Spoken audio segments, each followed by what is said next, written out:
naalala nyo guys, dito din ako nag-live nung una kong pumunta dito sa bukid. Yan, ito din yun. Nag-live ako nun. Tapos dito, banda dito, meron ditong bunga ng pandan. Ayan.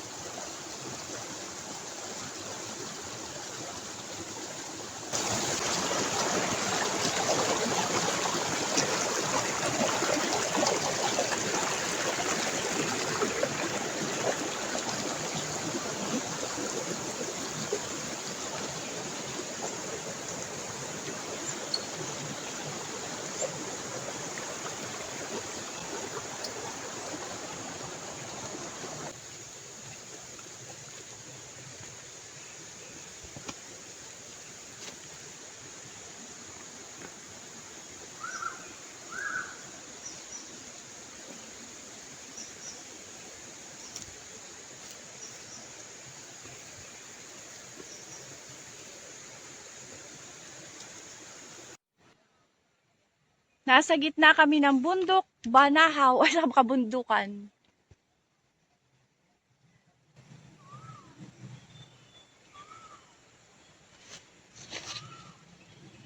Lawak ng palayan, pero hindi pa yan sa amin guys. Medyo malayo-layo pa yun sa amin. Lalakarin.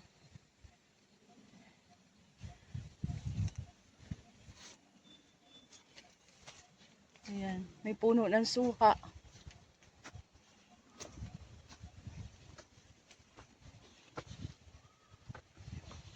Ayan o, may kamutihan. Ganito yung ipapatanim ko guys. Yan, ganyan din ay papatanim ko soon. Yan, pagkatapos ng palayan namin, ganyan yung gagawin ko. Magpapatanim ako ng ganyan, kamoteng baging or sweet potato. Yan guys, ganyan din yung ipapatanim ko guys. Pagkatapos ng anihan sa June. Yan.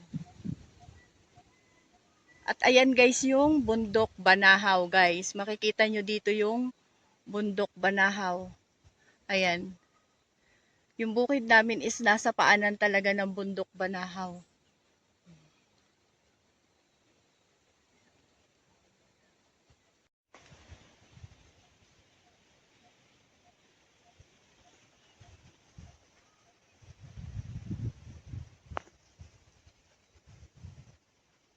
Ayan, kamutihan yan guys.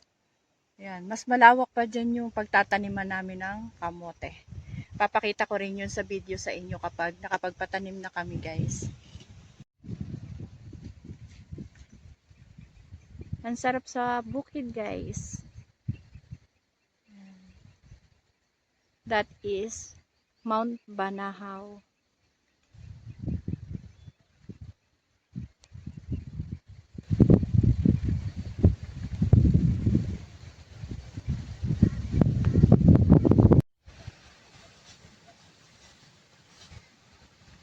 Ayan guys, yung mag-aani namin. Yan.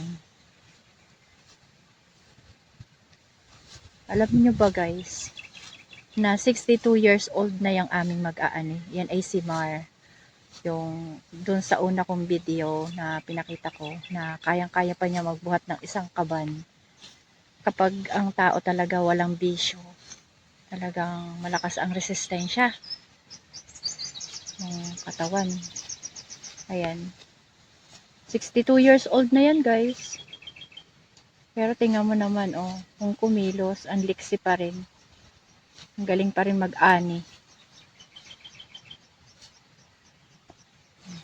Yan, lahat yan guys, yan nakikita nyo yan, yan. Yan pinakikita ng camera ko.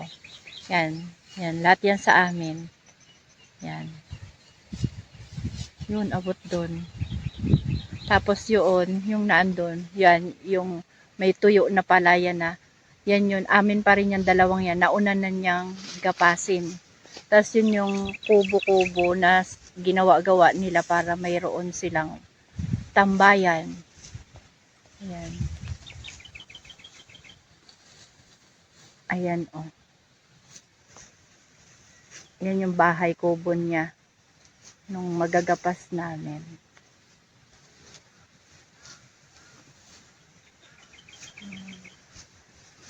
Sobrang init. Nandito ako sa taas.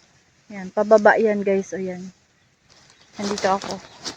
Nakatambay. Tararan! Suits! Sarap ng hangin.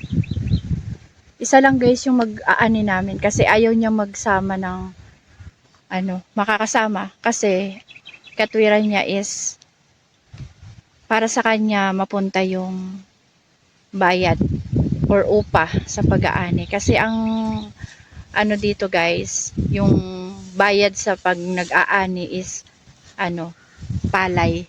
Ang bayad kasi sa pag-aani guys dito sa amin ay 8 kaban ng palay. 8 sako ng palay ang bayad sa kanya. Pagkatapos niyang mag-ani or tapusin lahat yan, yung palayan na yan, yung palay na yan, ang bayad sa kanya namin is 8 kaban ng palay. So, kung magsasama siya ng isang mag-aani, so magiging tig-4 na lang sila. So, kaya ayaw niya magsama kasi gusto niya sa kanya lang mapunta yung 8 sako ng palay. Kasi nga naman guys, mahal na ngayon ang bigas. Umaabot na ng 60 pesos mahigit ang 1 kilo. So, parang yun na lang ang kanyang parang inisip na sa kanya na lang mapunta yung ibabayad namin na palay. Yan.